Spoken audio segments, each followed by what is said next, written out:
Сегодня в криминальном мире СНГ отношение к Надиру Салифову самое неоднозначное. Кто-то называет его настоящим вором в законе номер один, а кто-то убийцей и вымогателем. Однако нельзя отрицать тот факт, что в последние годы Лоту Гули действительно стал одним из самых влиятельных и известных криминальных лидеров постсоветского пространства и не только, настоящим крестным отцом. О Гули не слышал только тот, кто вообще ничего не слышал о современном криминальном мире.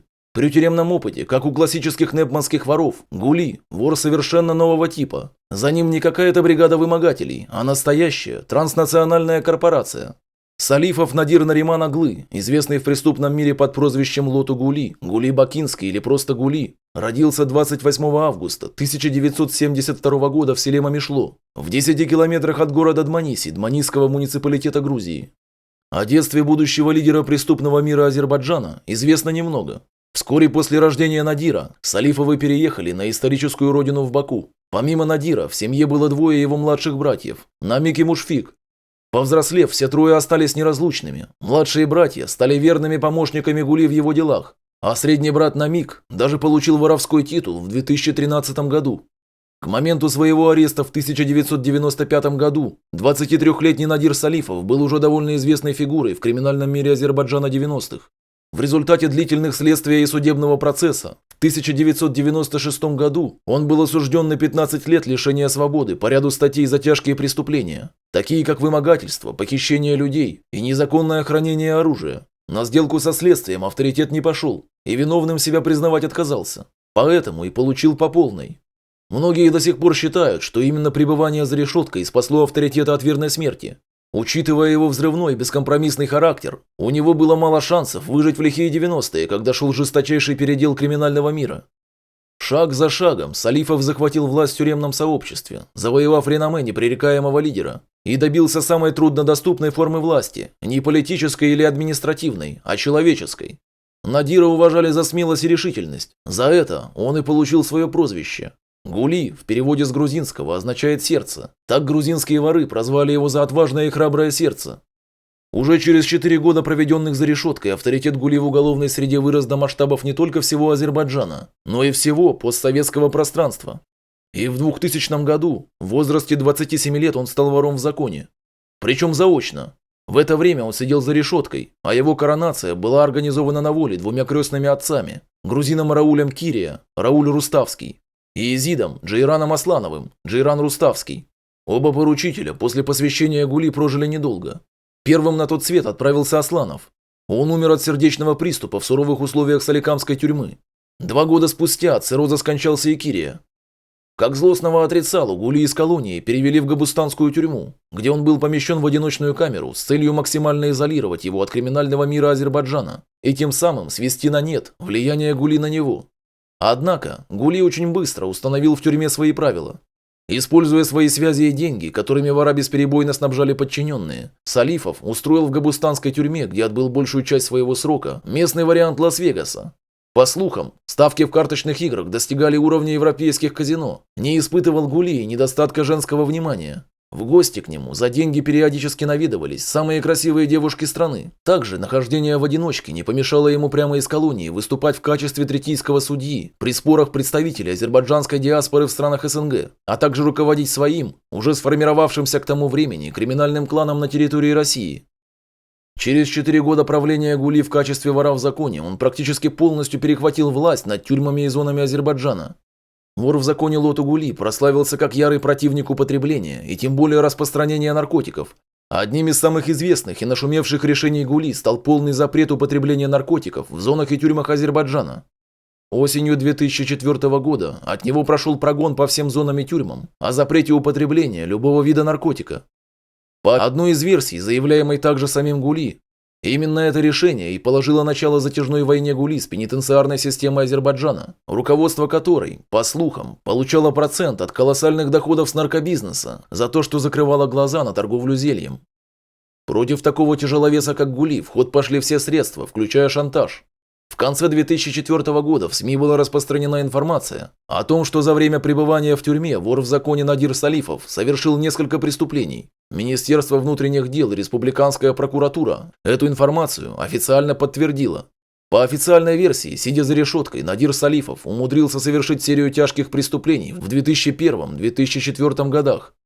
Сначала Салифова обвинили в том, что он незаконно пользовался мобильным телефоном, который якобы был обнаружен ровно год назад в его камере во время шмона. Как утверждает Салифов, телефон был специально подброшен в его камеру с тем, чтобы обвинить его в дополнительных преступлениях и надбавить за это срок. С другой стороны, для проведения внезапного обыска в камере необходим ордер, выданный судом, которого у сотрудников пенитенциарной системы не было, отметил адвокат Салифова Исахан Ашуров.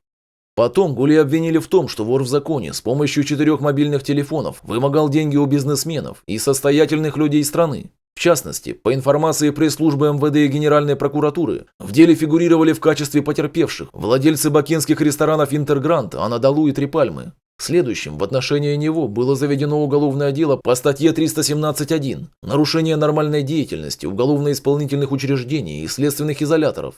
Азербайджанские СМИ писали, что в Управлении по борьбе с бандитизмом и терроризмом буквально спустя несколько дней после убийства азербайджанского журналиста Эльмара Гусейнова Улуту Гули путем всевозможных пыток пытались добиться ложного признания о его причастности к убийству журналиста. А позже выяснилось, что в эти же дни у Гули требовали взять на себя похищение жены президента Международного банка. Но вор был неприступен. Все государство и некоторые криминальные авторитеты, находившиеся в оппозиции вору, объединив свои усилия, направили всю мощь своего репрессивного аппарата против Гули.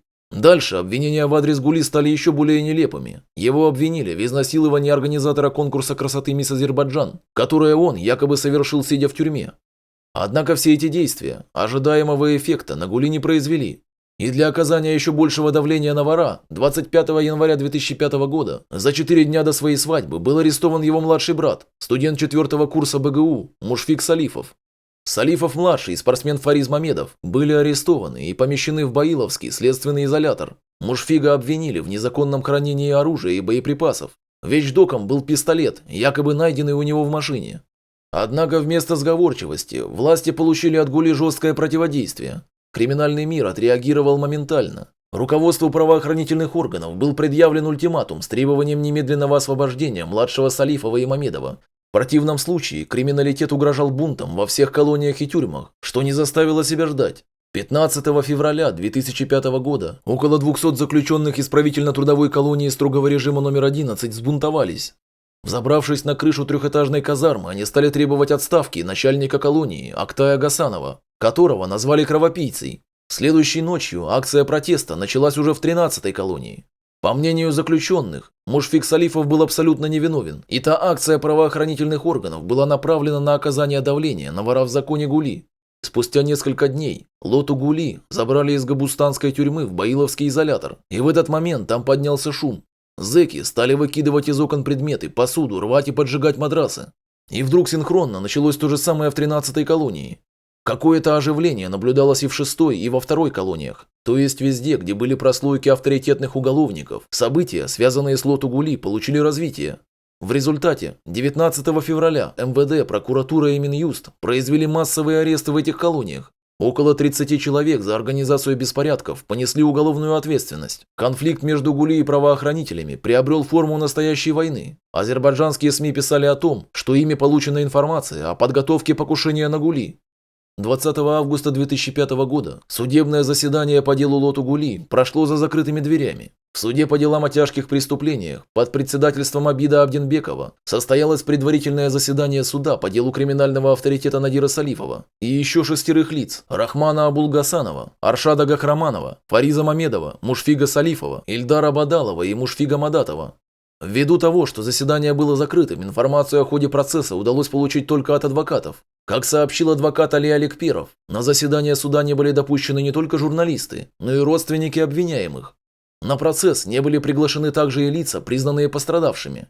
Судья объявил, что заседание будет проходить при закрытых дверях, причем никак не обосновав это решение. Адвокаты подсудимых выступили с отводом составу судей. Процесс был отложен до 26 августа. Подсудимые обвинялись в незаконном ношении оружия, вымогательстве крупной суммы денег с применением угроз, применении силы, изнасиловании, а также в насильственном лишении свободы других лиц, сами при этом находясь в заключении. Организатор конкурса красоты «Мисс Азербайджан-2006» Парвана Эфендиева являлась одной из пострадавших по уголовному делу Надира Салифова. Эфендиева и ее подруги Лала Мамедова, Джамиля Гафарова, Ирина Кобина и еще 3 женщины в своих показаниях следствию отметили, что Салифов по заказу вызывал их на место лишения свободы. Там заключенные насиловали женщин. По словам потерпевших, эти факты повторялись неоднократно. Каждый раз Салифов и другие заключенные давали им по 400-500 долларов. Во время процесса, который проходил в суде по делам о особо тяжких преступлениях, указанные 4 женщины подтвердили свои показания, данные на следствии. А 3 оставшиеся женщины заявили, что во время предварительного расследования на них оказывалось физическое давление. Они подвергались пыткам и запугиваниям. Эти 3 женщины заявили, что Парвана Эфендиева, Лала Мамедова, Джамиля Гафарова и Ирина Кобина были их подругами. Они ходили в тюрьму вместе и добровольно. В тюрьме они добровольно входили в половую связь с Салифовым, Мадатовым и другими заключенными. Отбывающие сроки наказания не применяли против них физической силы. Этот факт подтвердил и адвокат Гули. Судебный процесс растянулся аж до октября. 8 октября 2005 года в суде по делам о особо тяжких преступлениях завершился проходивший под председательством Абида Абденбекова судебный процесс по делу Надира Салифова, Рахмана Абдульгасанова, Аршада Гахрахманова, Фариза Мамедова, Мушфига Салифова, Ильдара Бадалова и Мушфига Мадатова. Был оглашен приговор, по которому Салифов был лишен свободы сроком на 15 лет, Мадатов, Абдулгасанов, Мамедов и Салифов-младший на 12 лет каждый, Гахрахманов на 8, а Бадалов на 5,5 лет лишения свободы. К этим срокам осуждения заключенных были прибавлены сроки, которым им предстояло отсидеть по прежним судимостям. В своем последнем слове Гули произнес длинную и эффектную речь. Вот краткий отрывок из нее. На сегодняшний день я единственный вор в законе в застенках азербайджанских тюрем, и мне не безразлична жизнь каждого порядочного арестанта и, естественно, азербайджанской молодежи. Осенью этого года от меня был прогон по всем зонам и тюрьмам о запрете употребления любого вида наркотика. Я этого добился за час. После этого все и началось. Напомню, что МВД годами вроде бы как с этим борется, и никаких результатов. Все это потому, что им это не надо, ведь это их бизнес. Этим они набивают себе карманы, всем это известно. Поэтому, когда им нужно убрать неугодного человека, избавиться от ненужных людей и скрыть свои преступления, приносящие огромные доходы, они решили все это навесить на меня. Адвокаты обвиняемых выступили с требованиями, чтобы в апелляционном суде были допущены все лица, проходящие по делу в качестве потерпевших. Новый судебный процесс неоднократно переназначался на другие числа и откладывался на неопределенный срок. Однако 4 августа 2006 года судебный процесс по апелляционной жалобе Надира Салифова завершился. На процессе под председательством судьи апелляционного суда Гаила Мамедова в отношении Салифова было снято обвинение в изнасиловании. Согласно приговору суда, Надир Салифов отправился отбывать срок заключения в колонии не закрытого, а строгого режима. Еще хуже, дела обстояли на втором фронте войны Гули, в Воровском. Ни для кого не было секретом, что принципиальный и решительный Гули нажил себе в криминальном мире очень много врагов, включая своих земляков, азербайджанских воров в законе Равшана Ленкоранского и Хикмета Сабирабадского, с которыми он вел войну за оптовые рынки зелени в Москве. Однако с 2004 по 2006 год все силы Гули уходили на борьбу с азербайджанскими правоохранителями, чем и воспользовались его оппоненты. В 2005 году по Азербайджану упорно распространялись слухи о том, что Гули якобы лишен короны вора в законе из-за организации бунта в 2004 году в личных целях, повлекшего репрессий со стороны администрации. 7 апреля 2006 года, около 20:00 по московскому времени, недалеко от дома 12 по Ленинградскому проспекту столицы России, один из оппонентов Гули, вор в законе Хикмет Мухтаров, был убит, чем не могли не воспользоваться многочисленные враги Гули, обвинив в убийстве его. За несколько лет до смерти Хикмета между этими лидерами преступного мира развернулась ожесточенная борьба. По слухам, Хикмет не признавал Гули вором. Даже когда Гули стал одной из самых авторитетных фигур в криминальном мире СНГ, отношения между ворами не налаживались. Некоторые предположили, что убийство Хикмета – возмездие Гули, которого первый пытался всячески лишить короны. Еще до окончания судебного процесса по апелляциям стало известно, что Гули лишили титула вора в законе. Поползли слухи о том, что причина раскоронования Салифова заключается именно в том, что воровской мир подозревает Лоту Гули в организации расправы над вором в законе Хикметом Сабирабадским. Следующие 6 лет Гули сидел не вором, однако по-прежнему пользовался у зэков огромным авторитетом. После того, как давний заклятый враг Гули, вор в законе Равшан Джаниев, испортил отношения с дедом Хасаном, у Надира появился шанс восстановить свой утраченный статус. Гули и Хасана объединил общий враг, и 6 ноября 2012 года по азербайджанским пенитенциарным учреждениям распространили прогон. в котором было написано, что враг Гули номер 1 Равшан Джаниев, известный в криминальном мире как Равшан Ленкоранский, больше не вор. Известно, что под прогоном о прекращении воровских полномочий подписались 21 грузинский и 9 азербайджанских воров в законе. Основным фактором, повлиявшим на принятие решения о раскоронации вора в законе, якобы стала тесная дружба Равшана Ленкоранского с раскоронованным вором в законе Джемо Микеладзе. Однако, скорее всего, это решение было пролоббировано дедом Хасаном, с которым Джаниев вел тогда ожесточенную войну. Но это решение о воровской сходке было не единственным. Вторым решением стало восстановление статуса самого Надира Салифова в криминальном мире. В последнем прогоне было принято решение восстановить статус Салифова как вора в законе. В прогоне также было сказано, что решение окончательное и бесповоротное, что тоже, скорее всего, было для Хасана политическим решением для получения союзников в борьбе с Ленкоранским. После возвращения статуса вора Гули сразу же принялся действовать, когда в Дубае с подачи Равшана были коронованы Руфат Гянжинский и Хаджи Бейлаганский. Гули распространил по азербайджанским зонам прогон об их воровской несостоятельности. После возвращения статуса вора прессинг на Гули со стороны администрации начался с новой силой. В октябре 2012-го прошел слух, что Надира Салифова хотят отравить.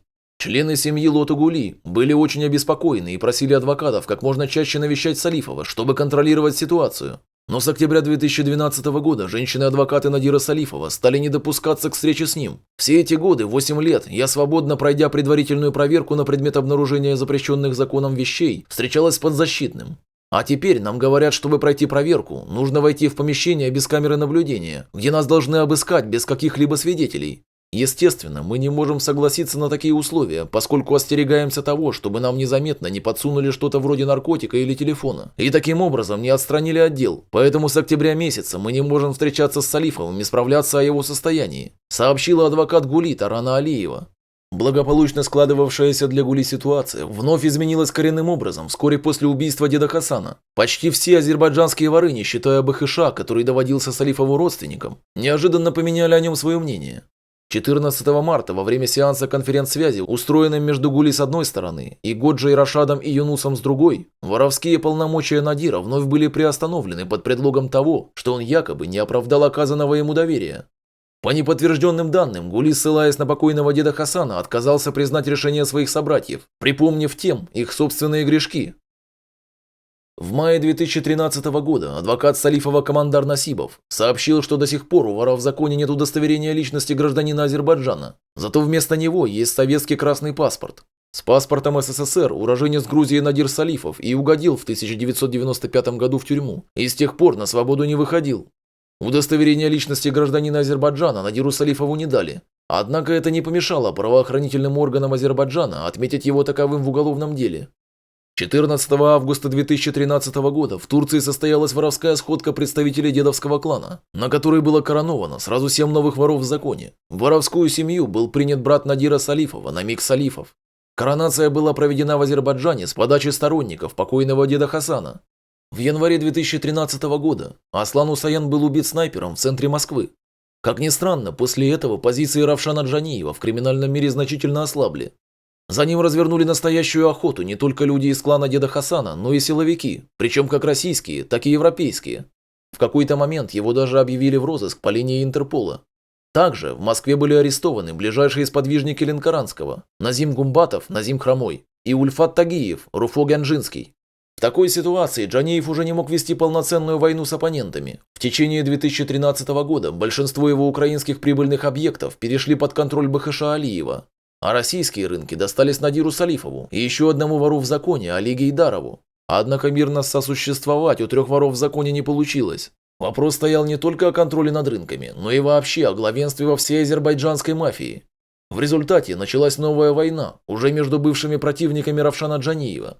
В конце 2013 года Лоту Гули, считающий себя основным победителем над Джаниевым, объявил о своих притязаниях на ряд рынков, подконтрольных на тот момент Альберту Архангельскому. Однако Али Гейдаров делиться прибыльными объектами отказался. Между ворами в законе состоялось несколько неприятных телефонных разговоров, закончившихся серьезным конфликтом.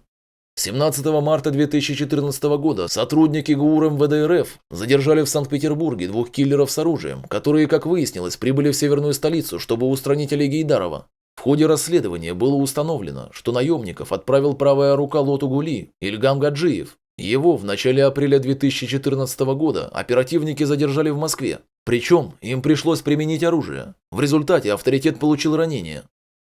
По словам оперативников, в конфликте между Лоту-Гули и Альбертом Архангельским Ваха занял сторону последнего. Надир Салифов расценил такое поведение земляка и прежнего союзника как предательство. Сыщики выяснили, что Лоту-Гули сделал из колонии несколько звонков своим людям в Одессе, а вскоре после этого Бахыш Алиев был расстрелян в одном из ресторанов. В декабре 2014 года следственный изолятор «Матросская тишина» стал новым местом кровавых разборок. Вначале несколько десятков человек совершили нападение на влиятельного авторитета Заура Алиева по прозвищу Зайка. Организатором расправы выступил вор в законе Надир Салифов. А 2 декабря другой законник, Нукри Дочия, Нукри Гальский, зверски избил обидчиков Зайки, в том числе и профессионального киллера Назима Хромова. В камеру СИЗО «Матросская тишина», где содержался Заур Алиев, ворвались около 30 человек во главе с киллером Назимом Гумбатовым и авторитетом Идраком Ленкоранским. Закованного в наручники Зайку принялись избивать, причем весь этот процесс снимался на несколько мобильных телефонов, а также транслировался по Skype в одну из азербайджанских колоний, где отбывал наказание Надир Салифов. Именно Лоту-Гули был организатором экзекуции, в которой помимо подконтрольных ему боевиков приняли участие и преступники из бригады воров в законе Равшана Ленкоранского. Стоит отметить, что в тот момент Лоту-Гули и Равшан Ленкоранский все еще являлись злейшими врагами.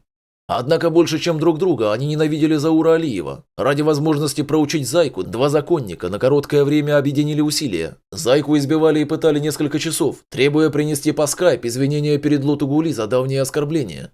Источники из окружения Алиева говорят, что сломился он только тогда, когда нападавшие стали по телефону угрожать его беременной жене. Произошедшее в СИЗО тут же стало главной темой для обсуждения среди самых влиятельных воров в законе. А 2 декабря последовали ответные действия. Смотрящий за СИЗО вор в законе Нукри Дочия вместе с другими заключенными зверски избил 7 участников нападения на Зайку. Больше всех досталось Назиму Хромому и Идраку Ленкоранскому. Они, как и некоторые другие пострадавшие, отправились в лазарет. Заур Алиев появился в Москве примерно в конце 90-х и занял лидирующие позиции в криминальных кругах азербайджанской диаспоры. Сделать это ему удалось при поддержке двух своих близких друзей – влиятельных воров в законе Камо Сафаряна, Камо Горьковский, и Рашада Исмаилова, Рашад Гянжинский.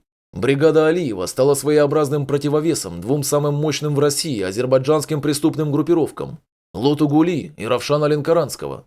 С обоими этими законниками Зайка постоянно находился в состоянии конфликта. В 2006 году гангстеры Лоту-Гули потребовали крупную сумму денег у бизнесменов, связанных с Алиевым.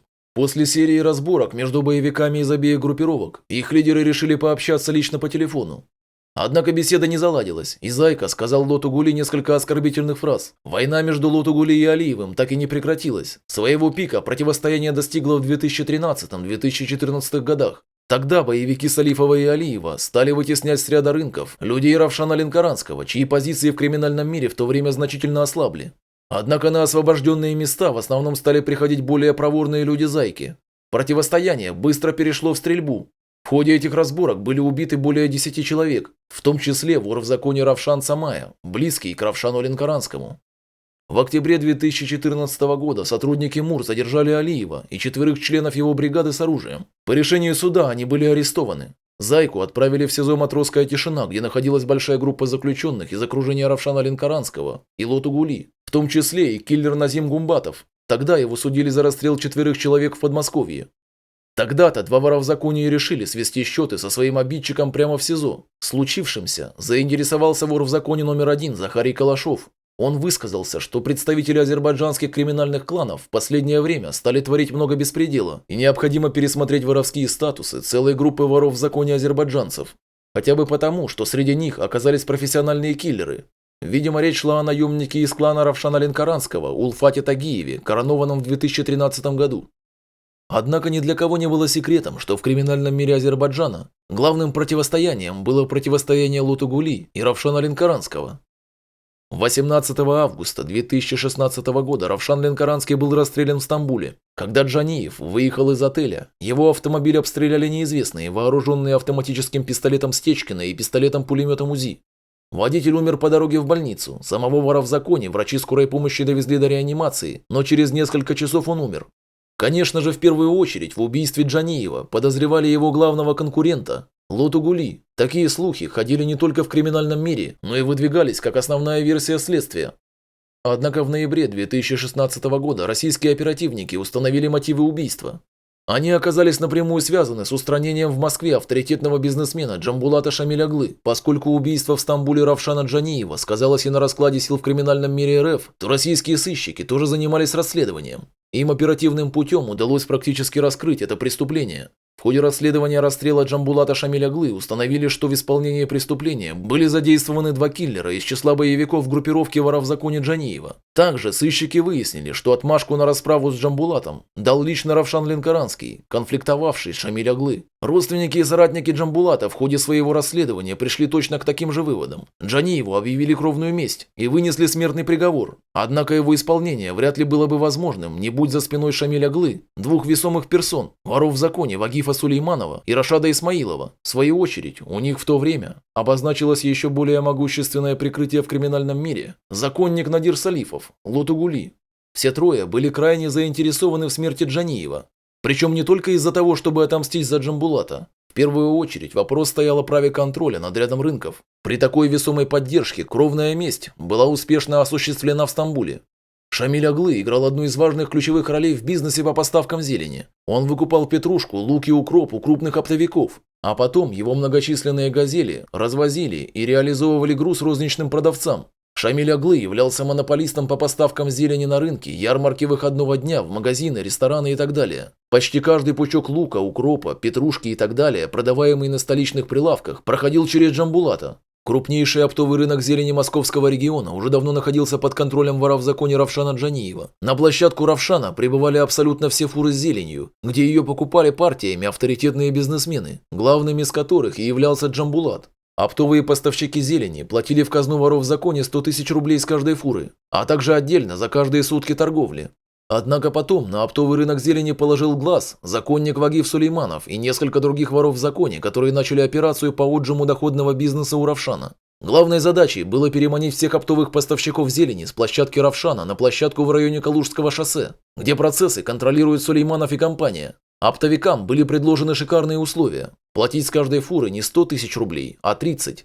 Но для них это не смогло стать определяющим фактором, поскольку страх перед Равшаном был слишком велик. Ключевую роль в отжиме бизнеса сыграл как раз Джамбулат Шамиль-Оглы, который давно и лично знал всех оптовиков. Именно он убедил их, что работать под крышей Вагифа и компании не только не менее безопасно, но и даже более выгодно, чем у Равшана. В результате, к началу 2016 года с площадки Джаниева оптовики в массовом порядке начали перебираться на площадку в районе Калужского шоссе. В этот момент и произошло убийство Джамбулата Шамиль-Оглы. В последние годы жизни Равшана Ленкоранского его клан находился в состоянии непрерывных конфликтов. Сначала с Лотугули, а потом с Вагифом. В июле 2016 года ФСБ задержала близкого друга Вагифа Бакинского, вора в законе номер 1 Шакро Молодого. В результате позиции клана Вагифа, не имевшего в отличие от конкурентов большого числа боевиков, значительно ослабли. В этот момент и появился новый мафиозный конгломерат, главной целью которого было успешно противостоять клану Равшана Ленкоранского. В него с одной стороны вошел Лотугули, а с другой стороны Вагиф Сулейманов и Рашад Исмаилов. Надир Салифов на 2016 год обладал самой мощной армией боевиков. В свою очередь, Вагиф и Рашад имели обширные связи среди крупных бизнесменов, выходцев из Азербайджана, которые владеют торговыми центрами и оптовыми рынками в московском регионе. Вскоре после создания этого конгломерата в Стамбуле был застрелен Равшан Джаниев. Сразу после похорон Равшана большинство его объектов в московском регионе перешли под контроль Лотугули и Вагифа. Однако 2 вора в законе не остановились на достигнутом и развернули небывалую активность. Они заставляли ложиться под их крышу все новые фирмы и бизнесменов. Конгломерат стал претендовать на лидерство в криминальном мире целых районов Подмосковья. Этот процесс сопровождался многочисленными случаями избиений и похищения людей, исключительно выходцев из Азербайджана. При этом пострадавшие не обращались с заявлением в полицию. Во-первых, потому что опасались за свою безопасность. А во-вторых, как шутили оперативники, потому что понятия азербайджанец и потерпевший несовместимы. Общеизвестно, что почти вся торговля на рынках сельхозпродукции на всем постсоветском пространстве по традиции в руках азербайджанцев, которые щедро уделяют своим ворам в законе, что в свою очередь обеспечивает высокое благосостояние и тех и других. После того, как коммерсантов убитых воров Сеймура, Хикмета и Чингиза забрал под себя Равшан, принцип равной доли был нарушен. Попытка унаследовать азербайджанский бизнес Равшана, предпринятая после его убийства Кахой Парпалия и Ливаном Джангвиладзе, братом вора в законе Мираба Джангвиладзе, провалилась из-за того, что азербайджанцы хотели иметь крышу исключительно в лице соотечественников. В результате все базары стали контролировать два крупнейших игрока, в прошлом заклятые враги Равшана, Вагиф и Гули, в отношениях между которыми были полное спокойствие и взаимный паритет. Однако адвокат Гули Тарана Алиева опровергла эту информацию. Просто во время встречи с ним при обсуждении очередной информации российских СМИ Салифов признался, что все эти разговоры о контроле над российскими рынками не имеют к нему никакого отношения. Ему даже стало смешно, когда его имя связали с рынком зелени, сказала адвокат. В 2016 году защитники Гули стали активно добиваться экстрадиции его в Грузию. Салифов 22 года отбывает наказание в пенитенциарном учреждении, и сейчас мы добиваемся его экстрадиции на родину, в Грузию. Год назад Грузия документально подтвердила гражданство Салифова. Более того, правоохранительные органы Грузии обратились с запросом в Министерство юстиции Азербайджана об экстрадиции Салифова на родину для дальнейшего отбывания наказания, поскольку родственники заключенного не имеют возможности видеться с ним, сказала Алиева. Все это время Салифов не имел удостоверения личности гражданина Азербайджана. Более того, миграционная служба Азербайджана подтвердила информацию о том, что он не является гражданином Азербайджана. У Лоту Гули имелся только паспорт советского образца. Паспортом гражданина СССР уроженец Грузии Салифов и угодил в 1995 году в тюрьму. В настоящее время между государственными структурами Грузии и Азербайджана ведется переписка по вопросу возможной экстрадиции Салифова. Мы ждем результатов. В принципе, отказывать грузинским правоохранителям у азербайджанских нет оснований, отметила адвокат Алиева. 25 декабря 2016 года в сети распространились леденящие душу снимки окровавленного криминального авторитета Рафика Масалинского с отрезанным ухом. Несмотря на муссируемые слухи, мол, Рафик не знал своих палачей и за что от них претерпевает, никто не делал особого секрета из того, что Рафика порезали люди Гули. Если раньше неправильным ворам символически били по ушам, то теперь их по-азиатски стали резать. Кто помнит, что каждый, кто ссорится с Гули, обязательно что-то теряет, решили, что Рафик еще легко отделался. По словам источника, в начале 2015 года Рафик при посредничестве вора в законе Хаджиби Лаганского встретился в Стамбуле с двоюродным братом покойного Равшана Зауром и за $100 тысяч согласился указать место жительства родных братьев Гули, среднего вора в законе Намика и младшего Мушфига. Вскоре о предательстве Рафика от его же окружения стало известно Гули. Люди Салифова встретили Айвазова в стамбульском аэропорту и отвезли его в ресторан. Айвазов был не один, а вместе с приятелем-турком. У выхода из ресторана злоумышленники приставили к Айвазову пистолет и отвезли его вместе со знакомым в безлюдное место. Там они жестоко избили обоих, отрезали Рафику часть уха и скрылись. После случившегося Масалинский еще несколько дней находился в больнице. По имеющимся данным, он поклялся отомстить обидчикам за избиение. Есть также информация, что накануне в Москве в ходе противостояния указанных группировок был убит один азербайджанец. И уже в ночь на 9 января 2017 года в Наримановском районе Баку устроили перестрелку люди криминальных авторитетов Рафика Айвазова и Надира Салифова. В понедельник 9 января в Наримановском районе Баку, возле кафе, расположенном на улице Айгина и Матулы, имела место массовая драка с участием 15-20 человек, в ходе которой было применено огнестрельное оружие. Сообщается, что на месте происшествия криминалисты обнаружили стрелянные гильзы от пистолета Макарова. Вскоре стало известно, что перестрелку учинили представители кланов Лоту Гули и Рафика Масалинского. А если быть точнее, то Масалинский вышел на тропу войны, так он мстил за собственную обиду. По данным информированного источника, пострадавшие в результате перестрелки были. Просто последние не обращались за помощью в медицинские учреждения, опасаясь себя обнаружить. В январе 2017 года в Екатеринбург прибыла передовая группа сторонников вора в законе Надира Салифова. Около 3 десятков молодых людей в январе 2017 года были встречены представителями азербайджанской диаспоры Свердловской области как принимающей стороной. Цель приезда крепких молодых людей – оценка объемов бизнеса, с которого собиралась дань в пользу этнического вора в законе Равшана Ленкоранского.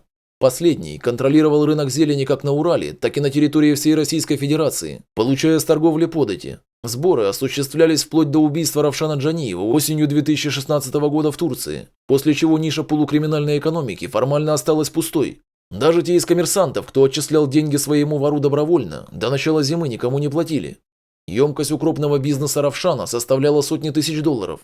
При службе Свердловского ГУМВД факт появления эмиссаров не подтвердили, а потому и не нашли повода для комментария. Однако, по словам информированного источника в полиции, факт усиления активности Надира Салифова был четко зафиксирован. Наиболее крупные предприниматели из азербайджанской диаспоры уже признали авторитет Гули, с которым Равшан Ленкоранский был в состоянии вражды. В августе 2017 года в СМИ появилась громкая новость о том, что бизнесмена Хикмета Салаева похоронили живьем в Москве за отказ отдавать крупную сумму денег. Компаньоны Салаева потребовали от него 30 миллионов рублей. После отказа отдавать деньги, они закопали его на Люберецком кладбище, оставив бизнесмену мобильный телефон. Мужчина смог дозвониться до младшего брата Исмаила, который привез похитителям 1 миллион 200 тысяч рублей и отдал им свой автомобиль BMW 5 серии. После этого партнеры бизнесмена указали, где он закопан. Пострадавший был госпитализирован с переломами ребер. Заказчиком вымогательства крупной суммы денег у бизнесмена оказался вор в законе Гули, сообщила пресс-служба МВД России. Оперативники уголовного розыска выяснили, что к вымогательству причастны 5 граждан. 2 задержали в Москве, 3 в Дагестане, еще 2 объявили в межгосударственный розыск. Был установлен и заказчик преступления. Вор в законе Гули, отбывающий наказание в Азербайджанской республике, говорится в сообщении. 23 октября 2017 года в жизни Гули случилось знаменательное событие. В Азербайджане 45-летний вор в законе Надир Салифов после 22-летнего непрерывного заключения освободился из тюрьмы. Упорные слухи о скором выходе Гули пошли еще в августе. В начале октября этого момента ждали со дня на день. Не считая внушительной свиты, встретить Гули приехали мать и жена с 2 детьми. Первое, что посетил Гули на свободе, стали могилы его отца и ближайшего сподвижника Ильшана Мамедова. По словам очевидцев, событие не осталось незамеченным на улицах Баку. В честь освобожденного, как на великих торжествах, звучали оружейные залпы. Будучи по происхождению гражданином Грузии, Гули беспрепятственно покинул пределы Азербайджана. С выходом Гули на свободу в воровском мире ожидали перемен, которые по различным причинам так и не успели произойти при Шакро-Молодом. Находясь в заключении, Гули, как ни парадоксально, всегда сохранял влияние на то, что происходило на воле, гораздо большее, чем Шакро имел в испанской тюрьме. При этом, как и Шакро, Гули удалось не запятнать себя участием в войне Тариэла Аниани и Аслана Усаяна, более известной как война воровских кланов. После освобождения главы всех семей начали искать дружбы с Гули. Во всяком случае, никто не хотел видеть его в числе своих недругов, помня, чем это чревато. Единственный, кто все еще находился в состоянии партизанской войны с Гули, это Рафик Айвазов, он же Рафик Масалинский. После освобождения Гули сразу перебрался в Стамбул, где воссоединился с семьей. Поздравления принимал только по телефону. Однако спокойно радоваться свободе долго не пришлось. 2 ноября 2017 года в Стамбуле было задержано 11 человек, подозреваемых в подготовке покушения на вора в законе Надира Салифова. Среди задержанных было 4 приезжих азербайджанцев, в том числе родной брат покойного вора в законе Равшана Ленкоранского, начальник таможенного поста Кешля, полковник Намик Джаниев, и Хаджи Бабат Алып Ханхлы, он же вор в законе Хаджи Бейлаганский, а также Джамал Гасанов, разыскиваемый за убийство в Санкт-Петербурге участника расправы над Рафиком Масалинским Джабира Гасанова. Остальные 7 оказались местными жителями, участниками преступной группировки Ширин-Лер, во главе с их лидером Мехметом Сабри Ширином. По версии СМИ, отряд боевиков, вооруженных пистолетами, должен был штурмом взять дом Гули, убить его и все его окружение. В турецкую полицию поступил анонимный звонок. Неизвестный проинформировал стражей правопорядка о готовящемся теракте и взятии заложников. Прибывшие на место сотрудники антитеррористического подразделения накрыли всю компанию, на которую указал осведомитель, в ресторанном дворике торгового центра. При проверке документов информация о террористах не подтвердилась. Все изъятые стволы были зарегистрированы на их владельцев, которые в свою очередь имели лицензию частных охранников. Турецкая газета «Хуриет» со ссылкой на свои источники в полиции заявила, что Намик Джаниев прибыл в Турцию вместе с 3 своими соратниками. Уже в Стамбуле он вступил в контакт с лидером турецкой криминальной группировки Ширин-Лер, Мехметом Сабри Ширином по прозвищу Макс, и обсуждал с ним план устранения Лоту Гули. Как утверждали турецкие журналисты, за убийство Лоту Гули Намик Джаниев предложил турецкому мафиози рекордную сумму в $5 миллионов. Именно для обсуждения деталей этой сделки криминальные авторитеты встретились в ресторане торгового центра. В ходе проведенной правоохранительными органами Турции спецоперации были задержаны 13 человек, включая Мехмета Сабри Ширина, Намика Джаниева и Гаджи Бейлаганского, который считался киллером Равшана Ленкоранского. Однако Стамбульский суд оправдал Намика Джаниева и группу лиц, обвиненных в покушении на убийство вора в законе Надира Салифова. Вместе с Джаниевым были освобождены все, кто был задержан по подозрению в причастности к покушению. Стали известны некоторые подробности произошедшего в Стамбуле. Оказалось, что Джаниев не причастен к покушению на убийство. Свести счеты с Салифовым желал известный криминальный авторитет, чеченец Хамзат Гастамиров, шейх Хамзат. По словам источника, Намик Джаниев приехал в Турцию, чтобы уладить некоторые финансовые дела, и во время поездки встретился с шейх Хамзатом и Гаджибей Лаганским, который был близким соратником Равшана Ленкоранского. Встреча с близкими друзьями покойного брата привела к Джаниева к аресту. Хотя отомстить за смерть Равшана Ленкоранского клялся не его брат, а Гастамиров, а объединившие с этой целью турецкие и чеченские мафиозные кланы. Намик Джаниев после освобождения был депортирован в Азербайджан. Также интересной в этой ситуации оказалась позиция самого Салифова. Он не только официально отказался признать себя потерпевшим, но и распространил в криминальном мире сведения, что не верит, будто арестованные в реальности хотели его убить. И особых претензий к ним у него нет, а все это происки полиции. В результате всех заговорщиков отпустили на свободу. В 2017 году ГСУ СК РФ по Москве приняло в свое производство ряд уголовных дел из других следственных подразделений. Летом 2017 года в рамках расследования были задержаны несколько человек. Тогда же возникли вопросы к вору в законе Рашаду Исмаилову, Рашад Гянжинский. А после того, как ГСУ СК забрал материалы к себе и объединил их в одно производство, основным фигурантом дела стал Лоту Гули. По версии следствия, отбывая крупный срок в колонии Азербайджана, Салифов давал распоряжение о похищении людей в Москве и вымогательстве у них денег. Ему заочно предъявлены соответствующие обвинения по статьям УК РФ 126 и 163. Следствие обратилось в Пресненский суд столицы с ходатайством о заочном аресте Салифова, которое было удовлетворено, после чего Гули был объявлен в международный розыск. А 22 декабря того же года Самарский райсуд удовлетворил ходатайство регионального следственного управления СК РФ об аресте Салифова по обвинению в похищении человека, статья 126 УК РФ, и вымогательстве, статья 163 УК РФ.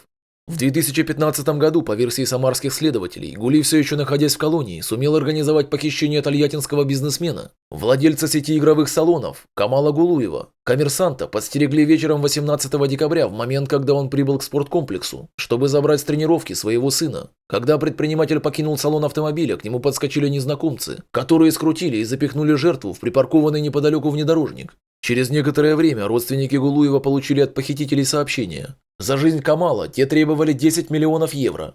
Однако ему удалось сбежать. По версии следствия, его отпустил один из преступников, Теймур Мамедов, которого бизнесмену удалось подкупить.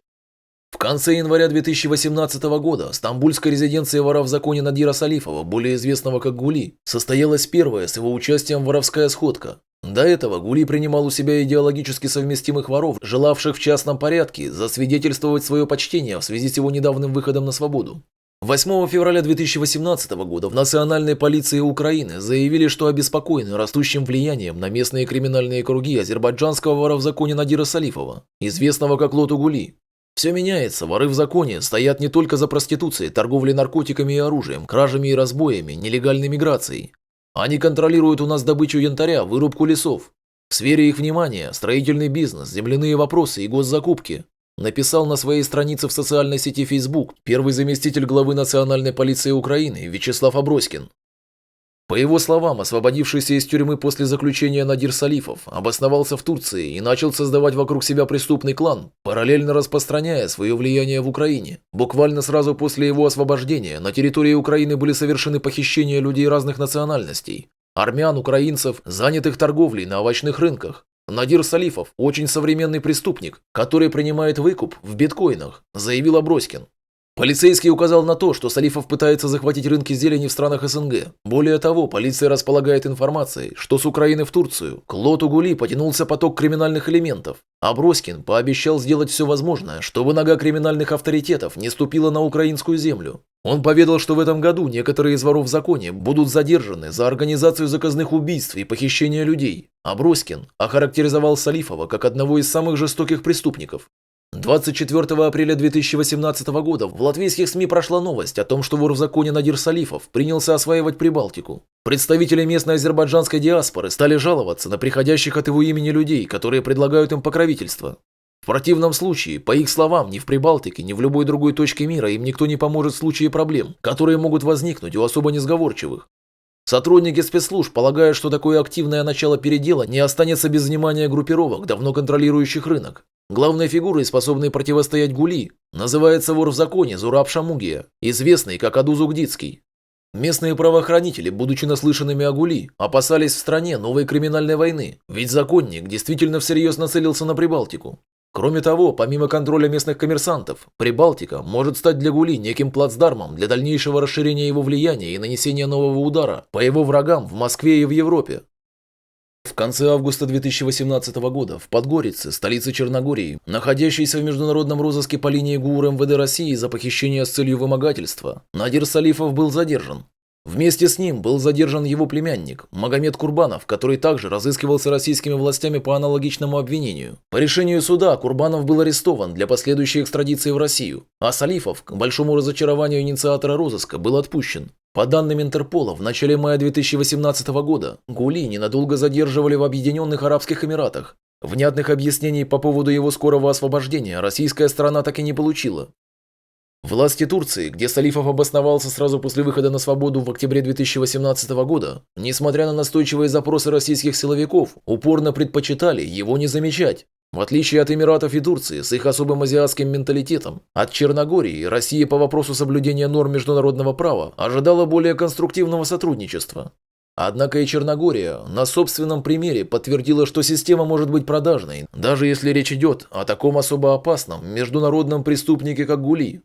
19 августа 2018 года в Москве прошла самая крупная за последние годы сходка воров в законе, на которой выбрали главного вора в законе России. Мероприятие, организованное криминальным авторитетом Михаилом Воеводиным, известным в криминальных кругах как Михаил Лужнецкий, прошло в одном из подконтрольных ему элитных ресторанов на территории Лужников.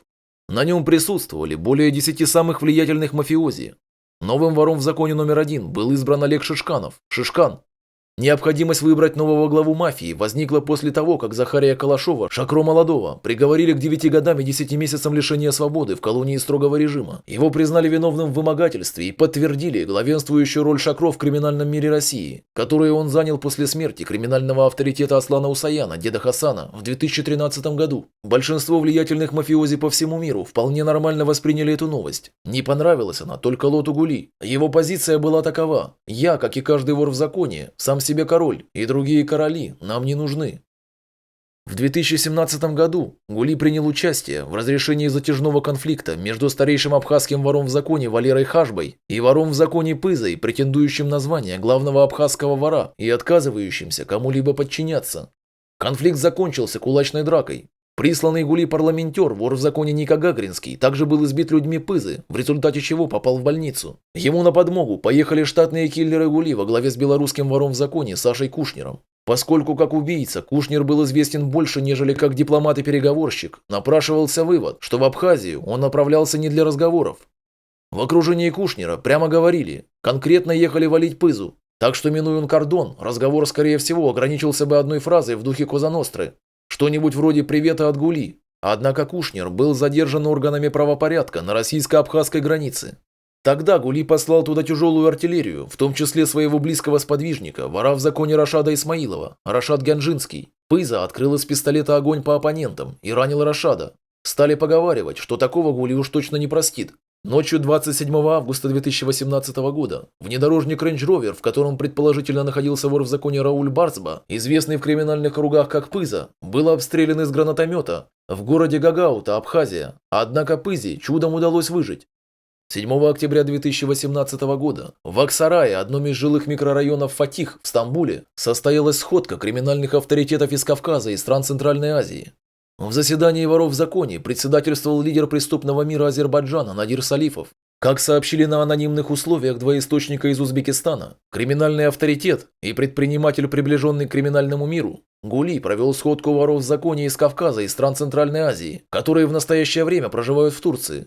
Лидером центральноазиатских криминальных авторитетов выступил авторитет по прозвищу Ахтам Самаркандский. Кроме того, на сходке участвовало около 100 представителей преступного мира Узбекистана, которые сейчас живут в Стамбуле. Еще приехали 30 криминальных авторитетов из Казахстана и около 50 из Кыргызстана и Таджикистана. Это была одна из самых крупных сходок криминальных авторитетов из стран бывшего Советского Союза. Такой сходки в Стамбуле еще не было. На сходке в основном обсуждали то, как необходимо решать какие-то спорные вопросы и кто будет выступать судьей в их решении. Кроме того, говорили о том, как нужно тратить деньги, которые поступают в общак. В октябре 2010 года В СМИ появилась новость, что миграционная служба Турции вновь задержала известного азербайджанского криминального авторитета Надира Салифова. Причина задержания Лутугули не раскрывалась, однако по информации источников, турецкая сторона рассматривала возможность депортации криминального авторитета. За несколько дней до этого турецкий суд принял решение об освобождении Надира Салифова, однако спустя сутки он вновь был задержан. По информации СМИ, Салифов содержался в одном из изоляторов миграционной службы на границе с Болгарией. Анкара рассматривала возможность депортации Салифова в Россию или в Азербайджан. А уже 1 декабря 2018 года стало известно, что Надир Салифов находится в Баку. Прошел слух, что экстрадицию Салифова осуществил один из высокопоставленных сотрудников полиции. И в настоящее время Гули якобы находится под домашним арестом. Однако в государственных структурах Республики Азербайджан тут же прокомментировали это сообщение СМИ. Ни депортации, ни экстрадиции влиятельного криминального авторитета в Азербайджан не было. Информация о том, что вор в законе Надир Салифов, известный как Лутугули, находится под домашним арестом в Баку, не соответствует действительности. Об этом сообщили в Министерстве юстиции Республики Азербайджан, комментируя сообщения местных и российских СМИ. По сообщениям СМИ, Салифов был депортирован из Турции в Баку, где якобы находился под домашним арестом. За ним круглосуточно следили полицейские, чтобы предотвратить не только побег, но и возможность покушения на законника. Якобы к Салифову пускали только самых близких, сообщали в СМИ. Сообщалось также, что в начале декабря правоохранительные органы Турции депортировали Салифова в Азербайджан. По другим данным, он был экстрадирован в Азербайджан по требованию властей.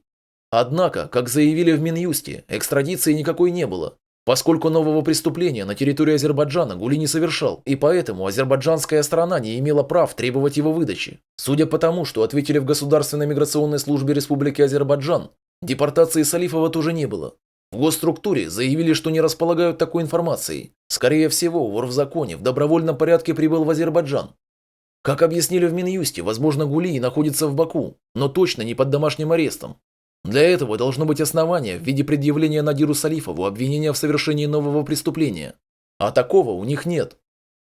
В настоящий момент о Надире Салифове известно только то, что он находится в Баку. Это был канал «Все о тюрьме», ставьте лайк, подписывайтесь на канал. Удачи вам!